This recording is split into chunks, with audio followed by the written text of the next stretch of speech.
ये भी हम यही देखते हैं, मुरैना के पास में चंबल की नदी के किनारे से रोज़ सवेरे 6 से 9 बजे तक या सुबह 5 से 8 बजे तक ट्रैक्टरों की लाइन लगी रहती है और कोई पूछने वाला नहीं है कि रेत कहाँ से ला रहे हो।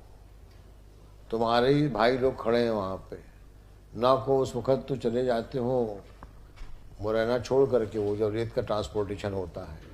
इतनी इलीगल माइनिंग चल रही है यहाँ पर जिसका कोई हिसाब नहीं है, और जिसमें आप भी कुछ हद तक भागीदारी हैं। आप मतलब जो आपके यहाँ पे काउंटर पार्ट है मुरैना में। और ये केस कहाँ का है?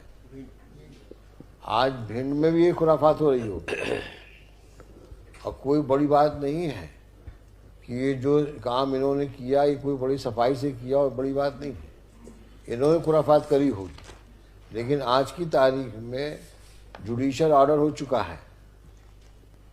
अब तो इनको आपको ट्रांसपोर्ट को रेत को ट्रांसपोर्ट करने की परमिशन के साथ साथ अथॉरिटी भी देनी पड़ेगी, और नहीं देंगे तो हाई कोर्ट के ऑर्डर की अवमानना होगी।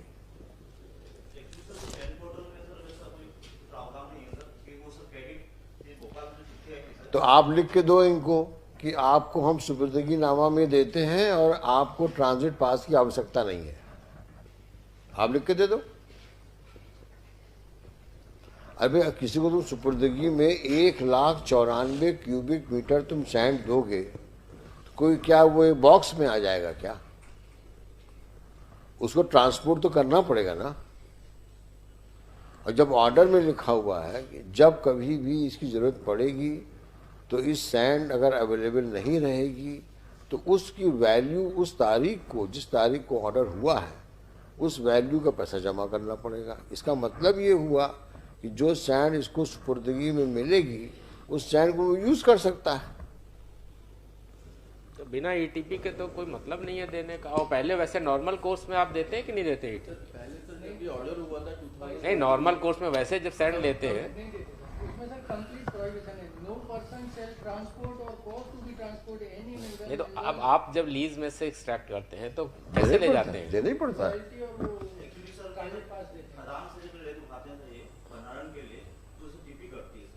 हाँ, तो वैसे हमेशा जब भी खदान से एक्सकेवेशन होगा, जितना सैंड बनेगा उसका मेजरमेंट होगा। उसके बाद आप ईटीपी में लिखोगे, उसमें समय लिखते हो कि ये ईटीपी इतने समय के लिए वैलिड है, उस बीच में इस सैंड को आप ले जाओ।